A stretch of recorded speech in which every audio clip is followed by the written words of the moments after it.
Obtener el valor de la cantidad de movimiento angular de una partícula.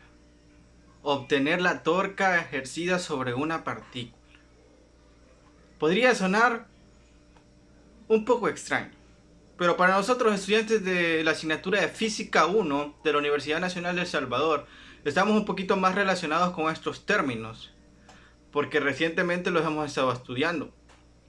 Pero se nos ha planteado la posibilidad de unir estos dos y aplicarlos a un sistema de partículas, ya no a una partícula individual, sino que conceptualizarlos y aplicarlos a un sistema de partículas. Y es lo que veremos a continuación.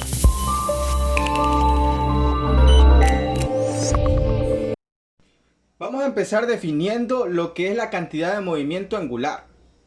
La cantidad de movimiento angular se define como el producto vectorial del vector posición, en este caso r, por el vector movimiento lineal, mv.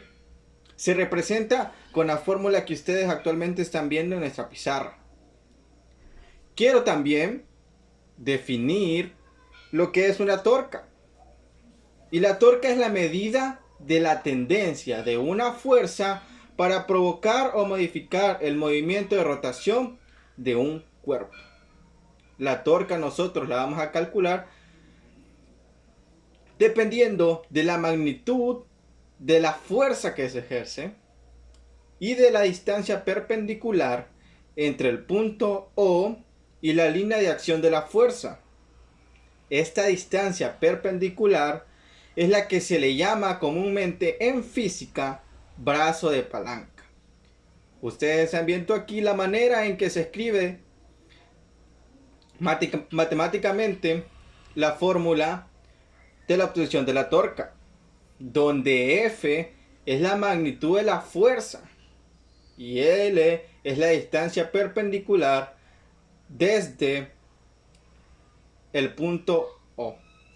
Con estos dos conceptos ya podemos partir para empezar a hacer relación entre estos dos. Pero no debemos descuidar que estamos hablando de torca y cantidad de movimiento angular para una partícula. Y nosotros queremos mostrar para un sistema de partículas. Estas definiciones están dadas hacia una sola partícula.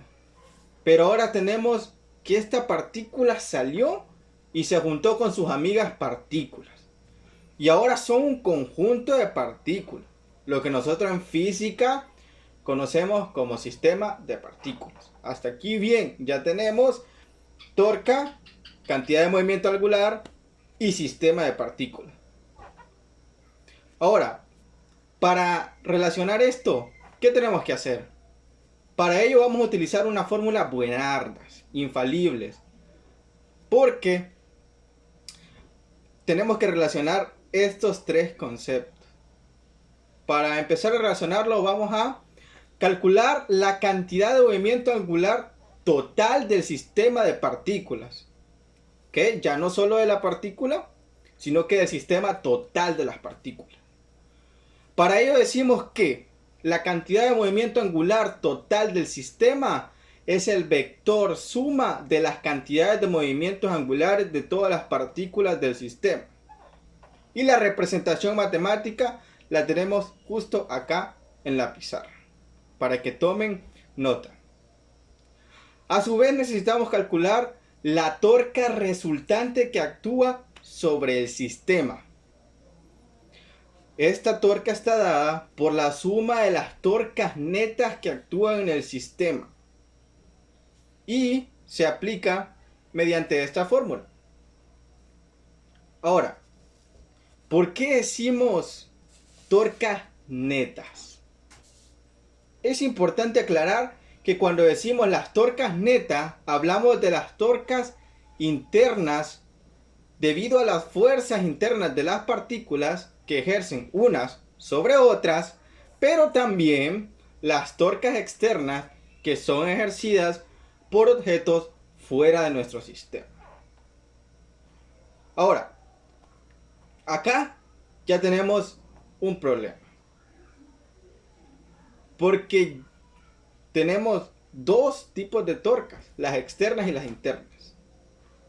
Pero ahí es cuando llega el rescate Sir Isaac Newton y nos dice que la fuerza ejercida entre las partículas es igual, pero en diferente sentido, con lo cual esto nos suma cero y la ecuación nos queda así, que la torca neta del sistema es igual a las torcas externas. Para relacionar esto con la cantidad de movimiento angular total del sistema, haremos uso de la derivada. Vamos a derivar con respecto al tiempo. Y nos queda lo siguiente. La derivada de la cantidad del movimiento angular total con respecto al tiempo es igual a la torca externa resultante sobre el sistema. Esto está aplicado en términos de un marco inercial de referencia. Con lo cual, ya relacionamos acá, si se fijan en esta ecuación que están viendo en este momento, tenemos la derivada de la cantidad del movimiento angular total del sistema de partículas y está derivada con respecto al tiempo. Y este valor es igual a la torca externa resultante de todo el sistema de partículas. Con esto ya tenemos un gran avance. Pero, aquí vienen los peros, esta fórmula no es válida con respecto a un punto que se está acelerando. Esta es válida en términos de un marco inercial de referencia. Pero tenemos otro pero, que es la excepción. Cuando ese punto es el centro de masa. Si ese punto que se está acelerando es el centro de masa, podemos hacer lo siguiente. Y atentos con esto que se viene buenardo. Siendo R el vector posición de la yésima partícula en un marco de referencia inercial y R del centro de masa el vector posición del centro de masa, la posición de la partícula con respecto al centro de masa la definimos como el vector R sub i con respecto al centro de masa. Y para ello lo desplanteamos con esta siguiente fórmula. De esta manera es que nosotros podemos saber la posición de la partícula con respecto al centro de masa. Pero lo que nosotros queremos relacionar es la cantidad angular del movimiento total con la torca. Pero cuando un punto se está acelerando y este punto es el centro de masa. Para ello vamos a multiplicar cada término de esta ecuación por m. Y esto lo derivamos para obtener el siguiente resultado. Con este resultado podemos decir que la cantidad de movimiento angular con respecto al centro de masa es la siguiente. Y tenemos esto de acá. Ahora, esto lo vamos a derivar con respecto al tiempo. Hacemos la derivada y observamos que, por definición de lo que tenemos, el segundo término de la derecha es 0, ya que el centro de masa se encuentra en el origen del marco de referencia inercial. Ahora, tenemos que la derivada de P sub i con respecto al tiempo es igual al vector F sub i. Y el vector F sub i es la fuerza neta sobre el centro de masa. En conclusión, la derivada de P sub i sobre delta t nos da que el valor del movimiento angular total derivado con respecto al tiempo es igual a la torca ejercida la torca neta ejercida sobre el centro de masa. Con lo cual ya tenemos ambas relaciones. Para cuando solo es un marco de referencia inercial y para cuando es un punto en aceleración, pero este punto es el centro de masa. Ojo, solo debe ser centro de masa. Con lo cual hemos podido establecer esta relación que se nos pedía para poder ya calcular cuando tenemos un sistema de partículas.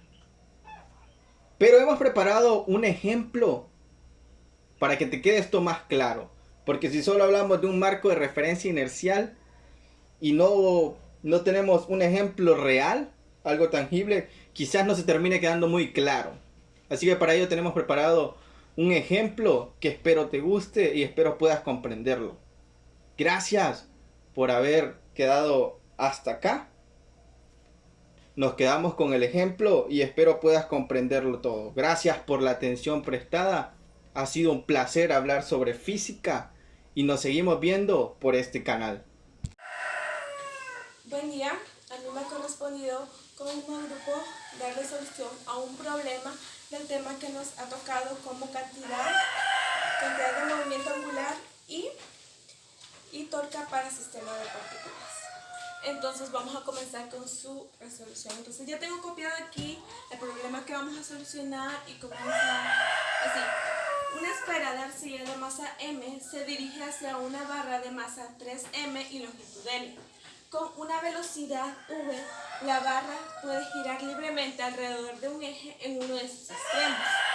Si la arcilla se pega al final de la barra, ¿cuál será su velocidad angular de la barra después de que la arcilla se pegue? Y como punto también tenemos que en el momento de la inercia de una barra que gira alrededor de uno de sus extremos es de 1/3 de ml al cuadrado. Bueno, aquí ya tenemos dibujado como marco de referencia en lo que es la barra. Este es el eje que va girando en un extremo de la barra y aquí tenemos la arcilla que es la incógnita de cuando se pegue a la barra, que cuál será su velocidad angular.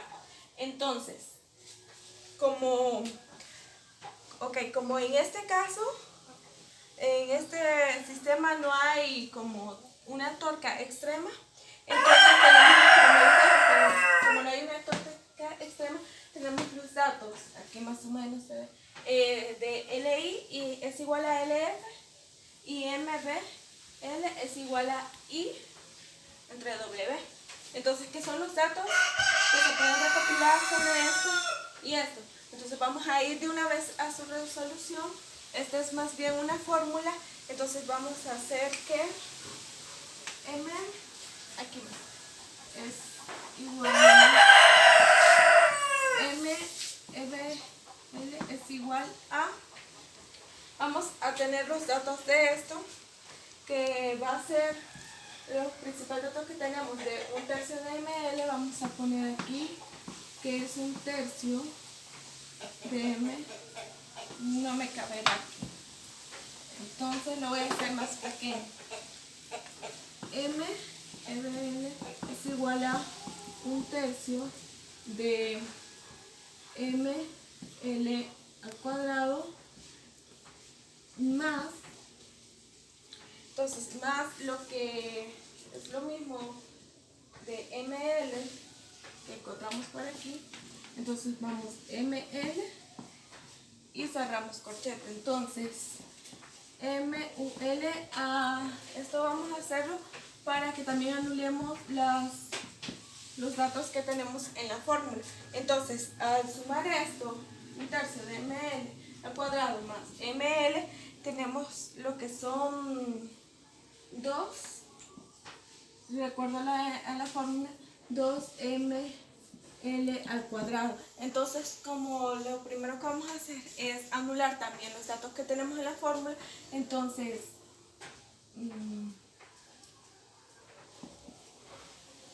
los datos que tenemos en la fórmula siempre está m, entonces anulamos m y m, y anulamos una l y l, entonces tenemos como resultado aquí lo que su velocidad, lo que vamos estar encontrando es 2L. Y entonces, al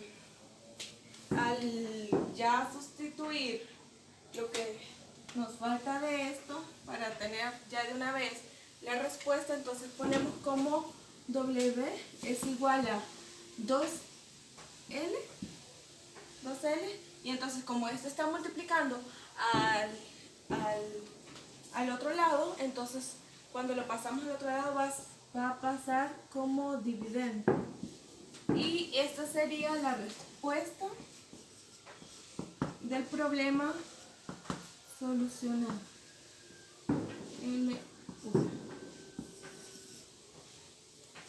Y esa es toda mi participación. Gracias por la atención prestada.